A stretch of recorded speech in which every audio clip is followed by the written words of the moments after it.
there's this hang up, and if you don't get this to go through in a week or so, then you're probably not going to be able to stay in the program, because it's the medical bills were going to be insurmountable, like I was going through it. Have you experienced firsthand a change in your life due to God? Are you looking for a change in your life? God's Spirit blows wherever it wishes. You hear its sound, but you don't know where it comes from or where it's going.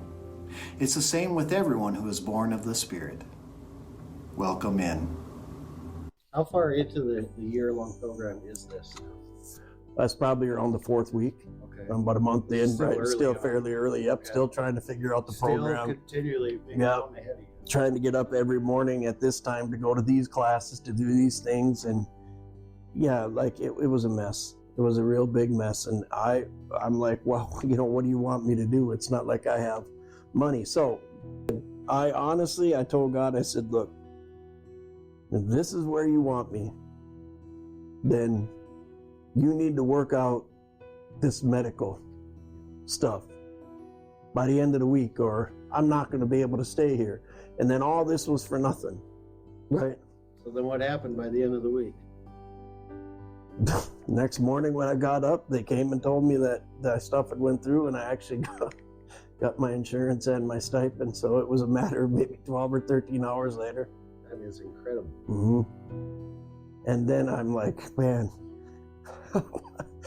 after it was all over, when I got out of the program, I thought, man, how dare I, like, you know what I mean?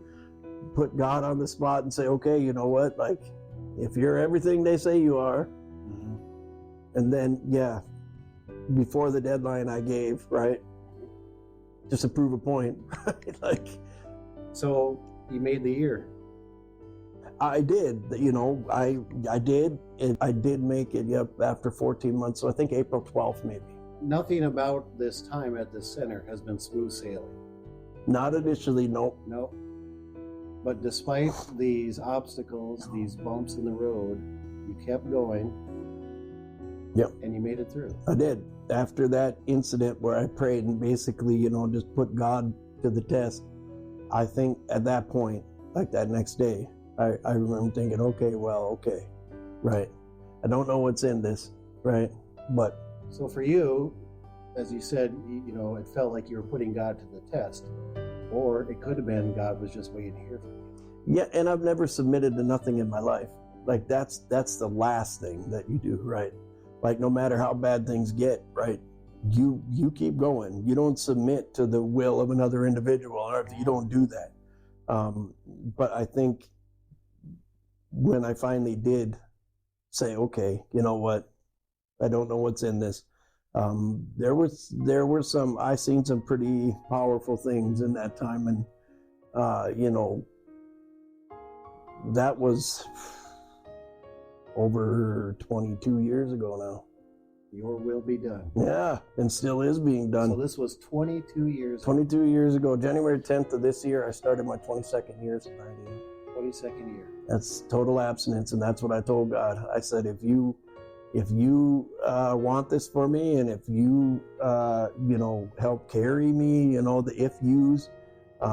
So I decided on total abstinence, and yeah. So how much do you smoke now? No, I haven't had a cigarette or a drink since I entered that program. No smoking, no drinking. No drugs. 22 years. Yeah. It's still there, right? There's still a part of me that, still, it's not that I don't want those things, but God really helped me to understand what's important, what's an important want and what's important need, right? And where those priorities lie. Like I tell my kids all the time, if they have a place to go to bed at night and they're not hungry, to me, then I got everything I need. The world tries to teach something else, but that's the difference, right? 22 years ago, you could have had a year left to live. Yeah, and I mean, it wasn't without consequence, right? Sure. And I think that God never told me, hey, I'm going to help you get well, and then your life is going to be easy as it ever was. Because if somebody had told me that, and I went through the things I went through and even still go through, I don't know if I'd have stuck with it And even now, right, like I'm dealing with medical things, but it wasn't because God didn't do something for me, right? Sometimes the consequences of our behavior, they don't happen. But that don't mean that God doesn't sustain me through it, right? And give me the mindset that it's not about what I'm going through, right? Because I technically wouldn't be going through it if I wouldn't have decided. But can I say that, you know, did I plan on turning 50 in August? No. No. God has really touched your life. Oh, yeah. In significant ways. Not, I mean, the obvious 22 years of sobriety is, you can't quantify that. Nope. That is huge. Yeah. But all the details on that journey that you shared here today, I'm sure there was 3 times that since then. No, man. But just in the ones that you told us today, time after time after time, what seemed like impossible situations. Yeah, odds were out. Yep. Yeah, no doubt. I mean, there was no doubt. The thing to do for me early on would have been the easy thing to do, what I was already doing. Right. Because my life wasn't hard when I was, you know, I was sick. I can deal with that, right? Like, that's nothing. But try to do the right thing. And it really taught me that the things that you truthfully submit your time and your energy to, right? The reason they're sober 3 years or longer is because they really committed to the idea that life could be something other than, right? I didn't do it because I was trying to get out of jail time, or I didn't do it because, you know what I mean, it was a fashionable thing to do. Darin, incredible story.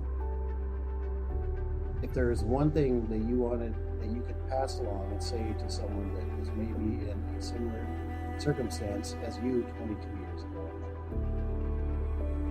what would that be? It's never too late.